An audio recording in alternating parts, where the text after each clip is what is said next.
얼른 나오세요. 예, 5분 이내 끝내주세요.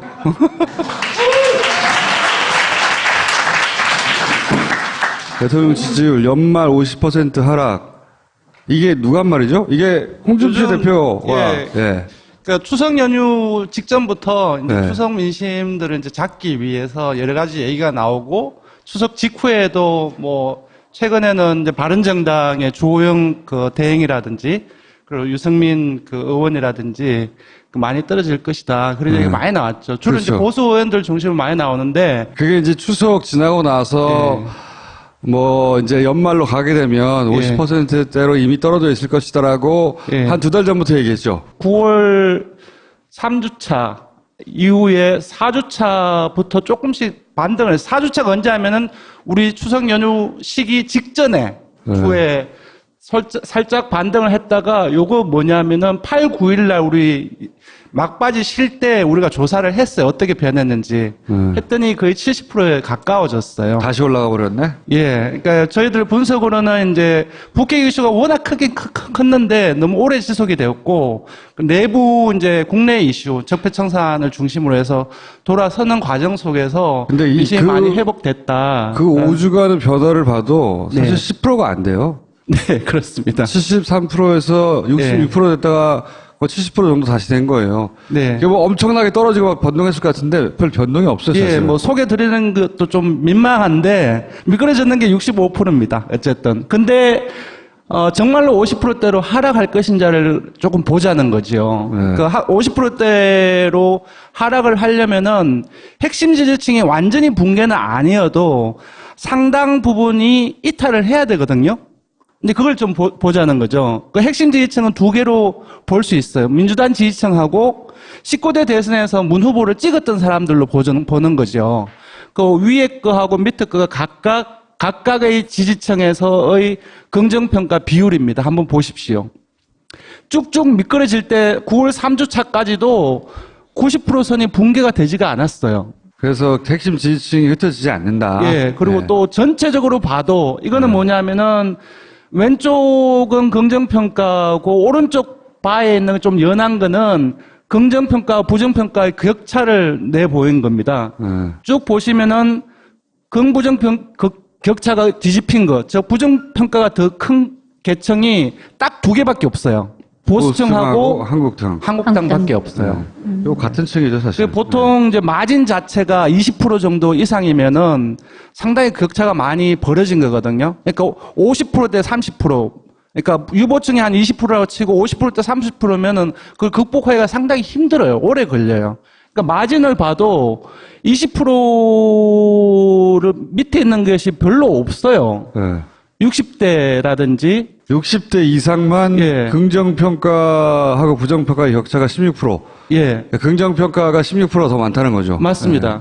50%대로 떨어지려면은 적어도 영남권하고 5, 60대 중도층에서는 어느 정도 이게 마이너스로 가야지. 이게. 마이너스 정도까지는 아니어도 어느 정도 그 마진 자체가 20% 밑에 10%대 선까지는 가야지 50% 후반까지 떨어져요. 시뮬레이션을 해보면은. 근데 그렇지가 않다는 거죠. 안 떨어진다. 예.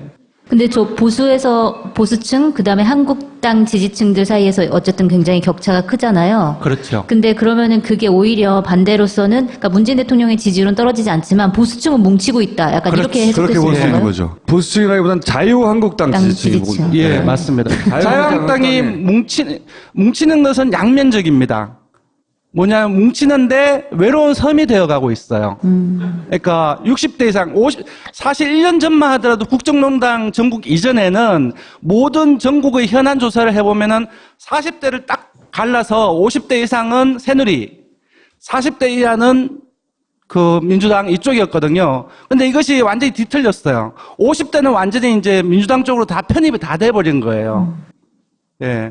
그래서 결집하고 있는 것은 어쩔 수 없어요. 선거를 앞두고 있기 때문에 일단은 기본적으로 모멘텀을 확보를 하려면은 자기 지지층을 기본적인 결집을 시켜야 되는데 아까 말씀드렸듯이 또 다르게 보면은 외로운 섬이 되어가고 있어요. 60대 PK도 포함하기 힘들고 TK 정도 그리고 대구, 영국. 보수층. 네. 그러니까 외로운 섬이 되어가고 있다는 거죠. 네. 그러니까 지지율은 올라가지만 네네. 그 지지를 하는 지역은 좁아지고 있는 거고 연령대도 좁아지고 있어서 맞습니다. 안 좋은 네. 거예요, 사실은. 네, 맞습니다. 숫자 올라간다고 좋아할 일이 아니에요, 자유한국당이 사실은. 자유한국당이 그러면 행하는 그런 극단적인 행태들이 사실은 그런 사람들을 끌어모으기 위한 건데 그게 결과적으로 보면은 표 확장에는 전혀 도움이 되지 않는다라고. 그 동네에서만 이제 합리적인 노선이에요. 제가 봤을 때는.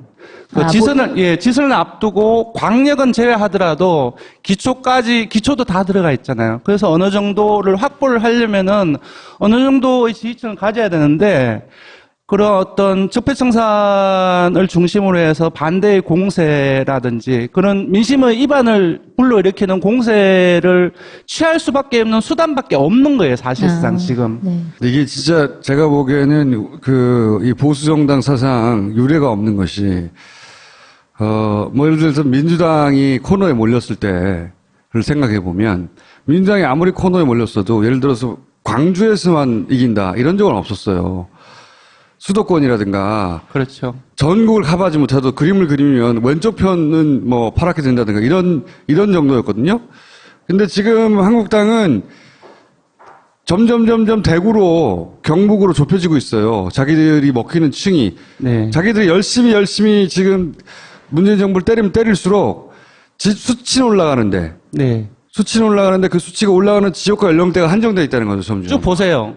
그러니까 민주당이 살짝 조금 내려가고 있죠. 눈에 보이시죠? 그래도 50%를 유지하고 있어요.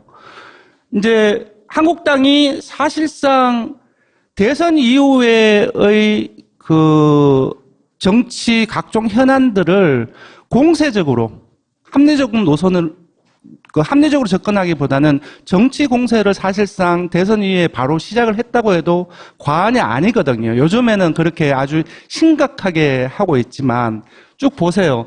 살살살살 올라가죠. 올라가는데 확 높아지지는 않아요. 확 높아지지는 않고 기본적으로 이제 홍준표 그 대표의 말에 따르면은 25% 선까지 올라서면은 가능할 것이다라고 얘기를 하는데 지금 20%대하고 25%는 5%포인트 차이가 크지 않아 보이지만 이 5%포인트는 민주당의 지지층을 끌어내야지 나올 수 있는 지지율이에요. 그래서 그 기대도 사실상은 쉽지 않다라는 생각이 들고 바로 그런 이유 때문에 바른정당과의 통합을 지선을 앞두고 이제 정말로 이렇게. 근데 둘이 합쳐서 산술적으로는 25.6인데 자, 밑에 20하고 보십시오. 5.6. 이제 시너지를 보려고 하는데, 그러니까 산술적으로 합치면은 25.6%예요. 왜냐하면은 지금 바른정당의 지지층을 구성을 보면은 조금, 이상하게 들릴지 모르겠지만, 분석을 해보면 20대가 상대적으로 많아요. 기본적으로 합친다 할지라도 바른정당의 지지층의 100%, 물론 그렇게 많지도 않지만 5% 정도밖에 안 되지만 다가 가지를 않아요. 그 혹자는 그러면 무당층에서 합치면은 희망을 보고 그쪽으로 가지 않겠냐라고 하는데 이 무당층의 속성은 뭐냐 하면은 어떤 전국에서는 어느 정당도 지지하지 않는 사람들이 부류는 거의 고정돼 있어요. 그냥 아까도 말씀드렸다시피 그러니까 단순히 산술 합계에서 플러스돼서 시너지 효과를 보려고 한다면은 바른정당뿐만 아니라 민주당의 지지층의 일부를 가져와야 된다는 건데, 근데 민주당의 지지층을 가지고 오려면 기본적으로 정치 공세적인 측면에서 현안을 접근하는 것이 아니라 합리적으로 현안을 접근해야 되는데 그럴 수가 없는 상황이거든요, 지금요. 그래서 지금 단순 합계를 보여드렸지만 저 자체를 단순 합계를 끌어내는 것이 제가 봤을 때는 최대치가 아닌가 그렇게 예상을 해봅니다. 예. 추석 지나고 나서 그 지선에 대한 얘기가 상당히 많이 얘기되고 있습니다. 거의 이제 더 많아질 텐데요. 각 지역별 정당 지지율과 19대 대선에서 문 후보, 홍 후보, 안 후보의 그 득표율이라든지 그리고 일부 지역에서는 아직 그 후보 구도가 확정되지 않았기 때문에 재선자들의 효과라든지 일부 이제 인물 효과까지 제가 고려를 해서 추정을 한 것인데요. 오른쪽 결과부터 먼저 보시죠. 너무 이제 국민이나 바른 한국당에는 조금 미안한 얘기지만 객관적으로 본다면은 민주당은 총 17개죠. 광역자치단체장이 6개를 잃거나 3개를 잃을 지금 그 형세다라는 생각이 들고요. 한국당은 많이 해서 5개 지역, 그리고 국민의당은 박지원 의원이 전남 그 도지사 출마에 관심이 있다는 표명을 했지만, 전남 지역의 정당 지지율이라든지 그런 것들을 전반적으로 고려를 했을 때 박지원 의원도 나온다 할지라도 전남 지역에서 좀 힘들다라는 판단을 하고 있습니다. 그래서 국민의당은 조금 힘들지 않겠냐. 바른정당은 제주도에서는 원희룡 도지사가 여러 가지 욕도 먹고 있고 도정 지지율 자체가 많이 높지는 않지만 그래도 세가 굳건한 편이거든요. 현직의 어떤 효과도 있고. 그래서 경합으로 본다고 하면은 0에서 1석. 그래서 전반적으로 저렇게 구도가 되지 않을까라는 생각이 들고요. 영남권이 핵심입니다. 대구 경북은 예. 현재 한국당이고 뭐 대구는 권영중 그 현직 지사가 또 출마할 것이라고 출마할 거라고 예상되는데 저희들이 매월 광역자치단체장 지지도를 발표를 하는데요. 최고 탑은 아닌데 중상위권은 계속 유지를 해왔어요. 그리고 최근에 오늘 발표된 영남일보하고 리얼미터 조사에 며칠 전에 조사를 한 건데 권영진 후보가 나온다고 한다면 이제 야권을 좀 압도하는 결과가 나왔고요. 그럼 영남권은 부산을 제외하고는 다 한국당 그렇습니다. 유리한 형국이네요, 지금. 예, 부산 같은 경우는 사실상 지금 이제 서병수 시장이 피프 아시죠? 부산 국제영화제 관련해서 다이빙벨 그 영화권도 있었고 그것들이 계속 발목을 잡았고 저희들 이제 매월 그 지지도 조사에서 거의 하위권에 머물렀습니다. 그리고 전반적인 정당 지지도라든지 현재 그 부산의 민심 그리고 19대 대선의 득표율 현황 그런 것들을 본다고 한다면은 영남권 중에서는 오히려 부산 같은 경우는 민주가 가져갈 가능성이 더 크다라는 생각이 들고요. 울산 같은 경우도 마진 자체가 19대 대선 득표율을 기준으로 하면은 문 후보가 상당히 큰데 지금 현직의 김기현 그 시장의 에 대한 평가가 좋은 편이에요. 그리고 사실상 야권에 있어서의 민주당이라든지 민주당 울산에 있기 때문에 그 진보층, 민주당을 제외한 진보 세력들도 있지 않습니까? 이제 그분들의 그 잠재적인 후보군들을 본다고 한다면 사실상 지명도 있는 사람들이 별로 없어요. 5개가 6개가 안 되면 홍준표 대표가 사퇴해야 되는데. 홍준표 대표가 예. 6석을 가져오고 있다고 그랬죠. 6개를. 제가 봤을 때는 최대가 5개이기 때문에 좀 힘들다고 보는 거죠. 그러니까 경북은 확실합니다. 제가 봤을 때는. 자유한국당에. 대구 경북은 확실한 것 같아요. 예. 예. 그 대구는 김부겸 후보가 나온다고 하더라도 그 수성구하고 다른 뭐 달서 이쪽의 보수적인 층을 다 합치면은 판도가 달라지거든요. 그래서 비록 김부겸 후보가 정말 이게 장관직을 던지고 나온다 할지라도 대구는 힘들다고 봐야 될 거거든요. 그래서 대구 경북은 확실하다. 경남도 매우 우세 정도는 아니지만 경남도 가져갈 가능성이 큰데 다만 부산은 이 빨간 색깔과 반대로 민주당이 가져갈 공산이 크고 울산은 조금 한국당에 손을 들어주지만 다른 지역에 비해 다른 영남권 다른 지역에 비해서는 좀 비슷해질 가능성이 있다라고 봅니다. 그러니까 강원 같은 경우는 전통적인 보수적인 지역이잖아요. 근데 최문순 지사가 있고 그리고 결정적으로 지선 직전에 평창 올림픽이 진행이 돼요. 그런 부분도 전반적으로 감안을 하면 강원도 전통적인 보수 지역이긴 하지만 새누리당 인물도 사실 이제 면면을 보면 없어요. 사실은 지금. 김진태 나오지 않을까? 김진태? 그래서 영남권을 다 먹고 강원하고 충청 일부를 생각하고 계신 것 같은데 그래서 6석이라고 말씀하신 것 같은데 충청도 따져보면은 이제 지금 시간이 없으니까 따져보시기 힘든데 충청은 민주당이 석권할 가능성이 매우 높습니다. 그 정도 숫자의 규모를 가진 정당이 이렇게 한 지역에만 몰리는 경우는 이때까지 없었어요. 그러니까 이념적인 스펙트럼을 보수 진보를 또 오면은 이렇게 선을 쫙쫙 놓으면 이쪽으로 계속 움직이고 있거든요. 근데 이제 그 그 지역이라든지 그 이념을 탈피를 해서 좀 넓히려면 이쪽으로 와야 되는데 지금 이쪽으로 오고 있지 않잖아요. 반대로 가고 있죠. 반대로. 예, 반대로 가고 있어요. 그것이 또 현실의 지선을 앞두고 있는 지금 짧은 기간 동안에는 그것이 또 합리적인 판단이에요. 어쩔 수 없는. 합리적인 판단은 아니지만 어쩔 수 없는 판단이죠. 예, 그렇게 할 수밖에 예. 없는 거죠. 자기들도 모르지 않을 거라고 봐요. 하지만 이제 계속 찔러가면서 네. 글로 가는 거예요.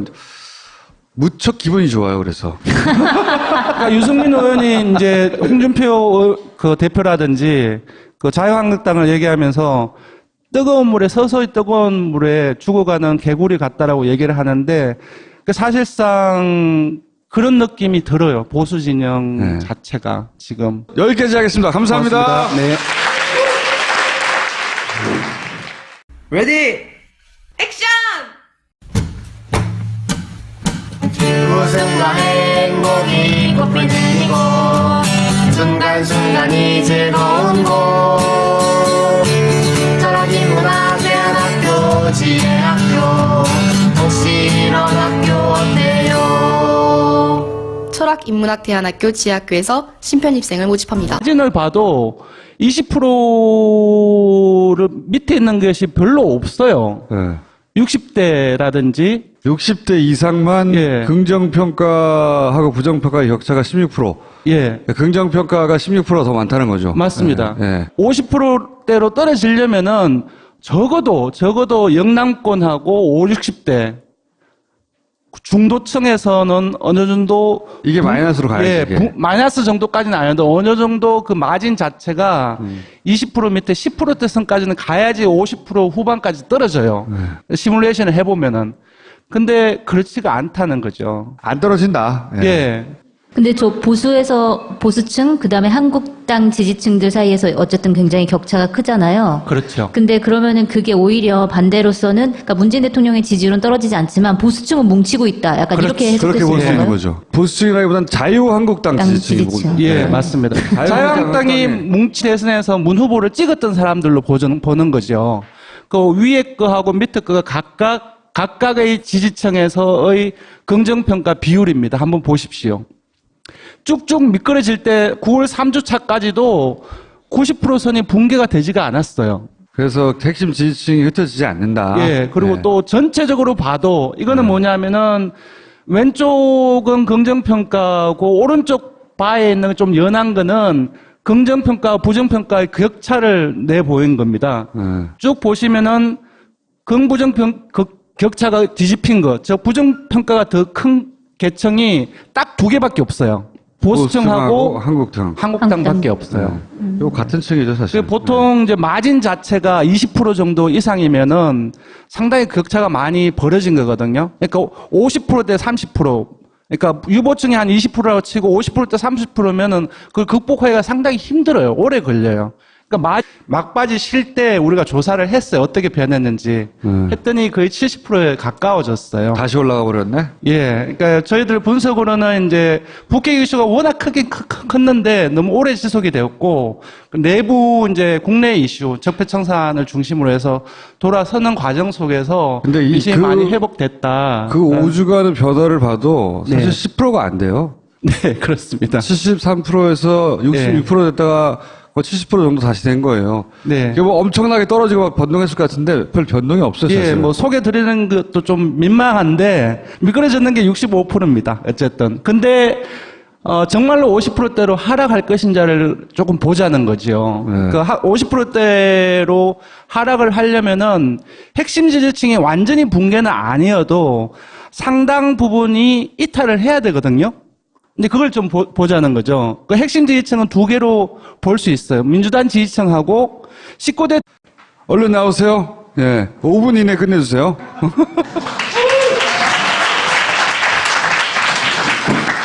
대통령 지지율 연말 50% 하락.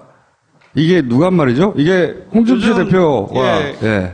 그러니까 추석 연휴 직전부터 이제 네. 추석 민심들을 이제 잡기 위해서 여러 가지 얘기가 나오고 추석 직후에도 뭐 최근에는 이제 바른정당의 주호영 그 대행이라든지 그리고 유승민 그 의원이라든지 그 많이 떨어질 것이다. 그런 얘기가 많이 나왔죠. 주로 이제 그렇죠. 보수 의원들 중심으로 많이 나오는데 그게 이제 추석 지나고 나서 뭐 이제 연말로 가게 되면 예. 50%대로 이미 떨어져 있을 것이다라고 예. 한 2달 전부터 얘기했죠. 9월 3주차 이후에 4주차부터 조금씩 반등을 해서 4주차가 언제 하면은 우리 추석 연휴 시기 직전에 후에 살짝 반등을 했다가 요거 뭐냐면은 8, 9일 날 우리 뭉치는 것은 양면적입니다.